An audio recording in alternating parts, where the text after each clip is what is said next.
Meet Yasmin, a 22-year-old student from the East Midlands. She's interested in researching her family tree, particularly from before the 1940s. I'm interested in researching my grandma's side of the family because we don't really know a lot about it. When my grandma was 9, her mum disappeared and we never found out why, because she felt like she wasn't able to ask her dad because he'd just get too upset to tell him.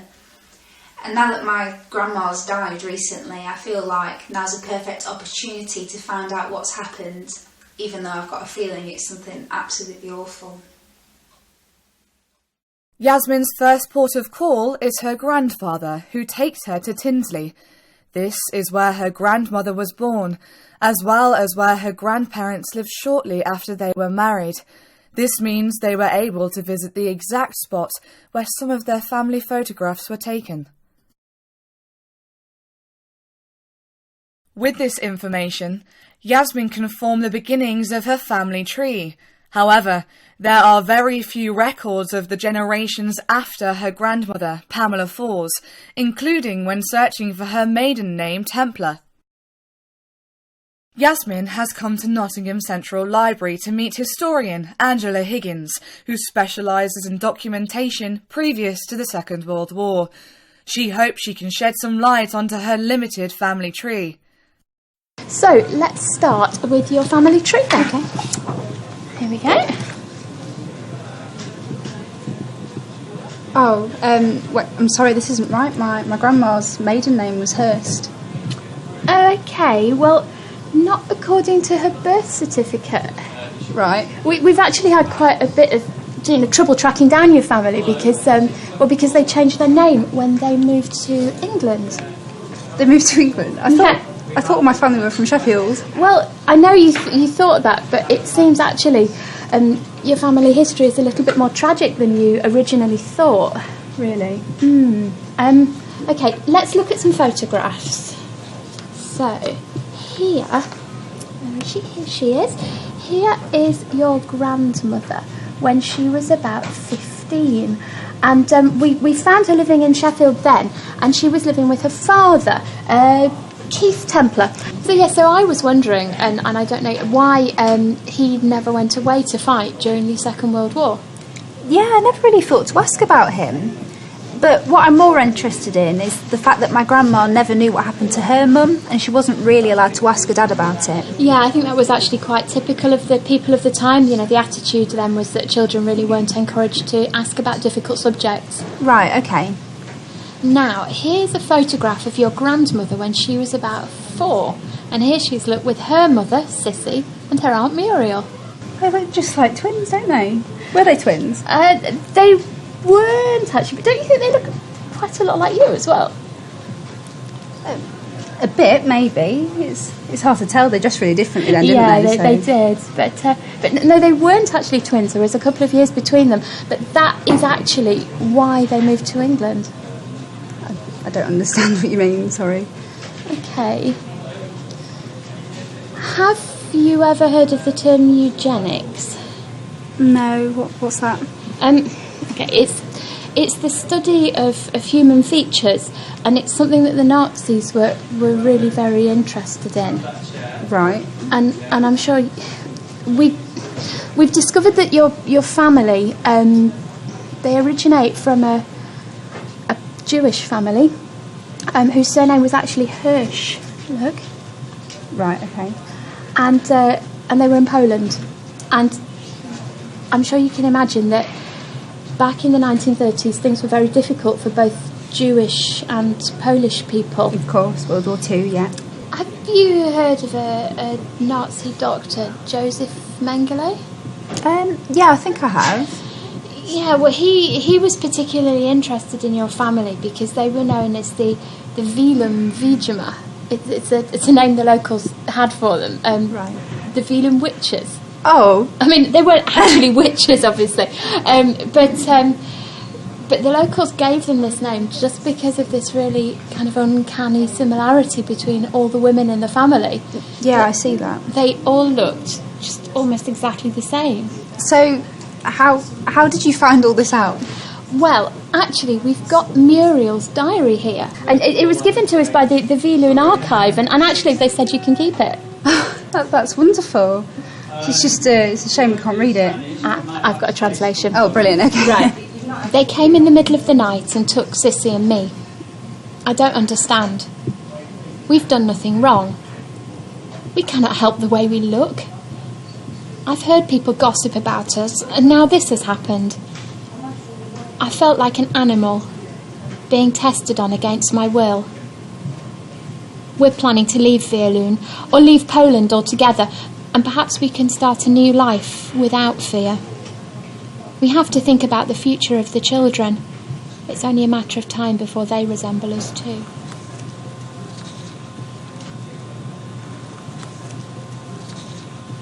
I can't believe this. So they were captured and tested on just because they look the same. Yeah, we think that most of the experiments were done on Muriel.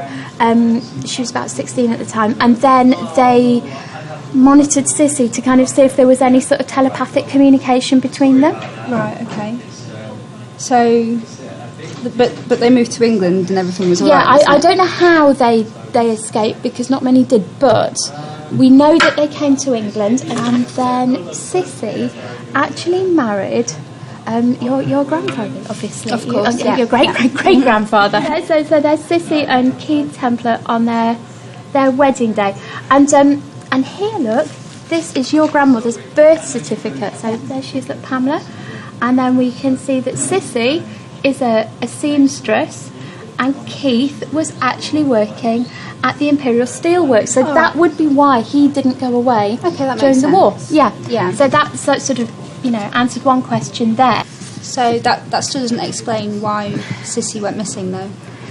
No. Well, what we've gleaned from the diaries is that when Muriel and Sissy came to England, they left their mother behind in Poland. Right, so that's Zelda. That's Zelda, yeah. And I think probably they were planning to wait until they were settled, and then they'd got a life to bring her over. Obviously, getting married, having a baby, everything's now settled down. So Sissy and Muriel decided the time was right to go and fetch her from Poland. Right, okay. The political situation was building as well, and unfortunately it just seems like it was just appalling timing, because they arrived in Poland, unfortunately, just at the time of the Nazi invasion. Well, so they were too late then? They were, and from what we can gather from the records, Sissy, Muriel and Zelda were all actually captured again. Okay. And obviously their similarity, they stood out. And it seems that they were all then subject to some further testing, extensive testing. And then they were euthanised, unfortunately. Right. So they were killed then? Yeah, they were killed, unfortunately. Which explains why it was all in the same year, yeah? Yeah. Okay. Yeah, if you can see here, we've got 1939 as the year of death for all of them. Okay. Are you okay? Yeah. Like I said, it's just not really what I was expecting to hear when I came to you. Thought Sheffield got Poland. Yeah, exactly. I know it's such a sad story, but I just cannot stop concentrating on how similar we all look. It's freaking me out a bit, actually. It's uncanny, isn't it? Yeah. Peas in a pod. It could almost be the same person, couldn't it? So similar. I don't really know where to go from here now. Yeah. See, I was looking at these photos, looking at this similarity, and I actually wondered. I have a colleague, Dr. Geoffrey Gill. Okay. He's a geneticist. A geneticist? Yeah. I was wondering whether he might be able to work with you to find out more about you. Yeah, he could do. I suppose all I can do is thank you for your help, really. Yeah, I'm sorry it wasn't a happier story to tell you, but it's okay. This is an unexpected twist in Yasmin's research that has forced her to abandon her original intentions, as she must now uncover the secret that her family has kept hidden for over 80 years. I'm still in a state of shock, really. I can't process what Angela's told me, and it's been days. You know, you think of all these possible realities in your head and it just gets worse. It's got to the point where I'm almost glad that my grandmother would never find out about her mum, because it'd completely ruin her. I got a delivery today of some of their belongings from the Violin Museum that they want me to keep. But they're just a reminder of how deceptive and evil people can be, and I don't want to keep them. I suppose all I can do is go and see Dr. Gill and see if he can help me in any way. Due to the extraordinary nature of Yasmin's inquiry, Dr. Gill has agreed to a meeting at short notice. However, she must first undergo a preliminary BIS, or biometric imaging sequence, with a medical photographer that will accumulate the necessary data Dr. Gill will analyse alongside a DNA sample. Most interestingly, it appears that Yasmin and her ancestors had a rare genetic mutation, which we have since named hereditary maternal monozygotism, or HMM for short. One of the more discernible traits of this disease is the similarity in features between blood-related females, monozygotic being the scientific name given to identical twins. As this mutation is passed down through the female genes, located in the X chromosome, it is both hereditary and maternal.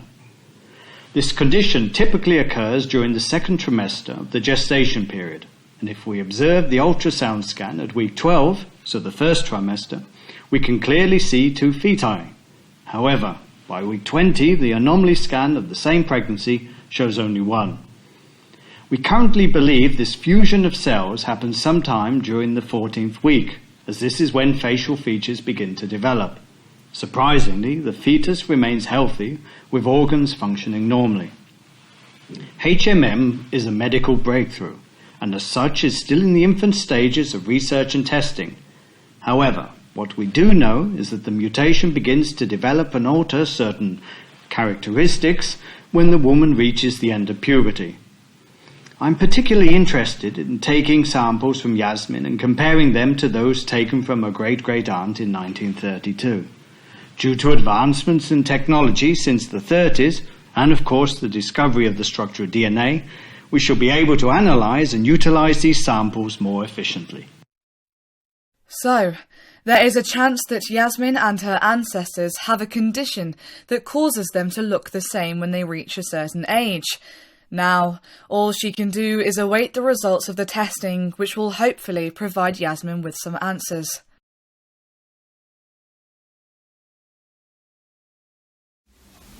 Miss Ensor, thank you for your participation in your recent BIS.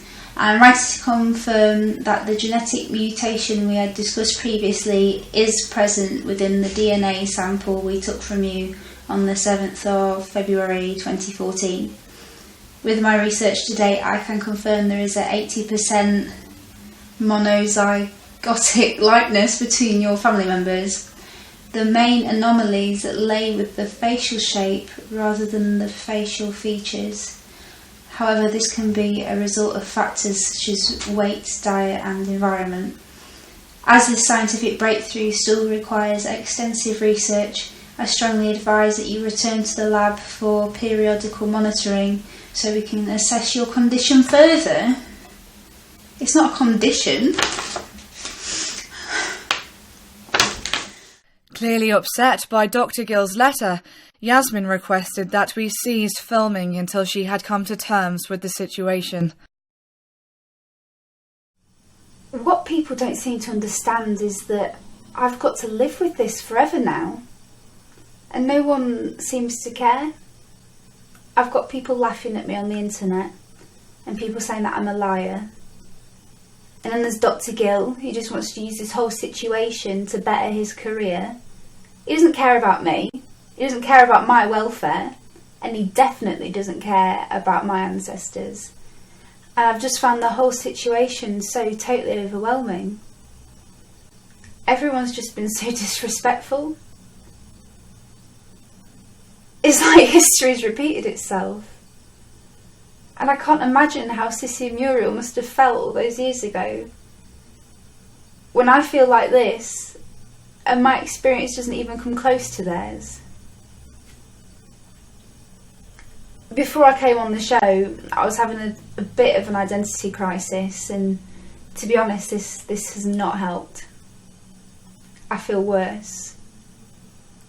Before I came on the show, I felt like I didn't know who I am, or who I was, and everything's just so much worse now.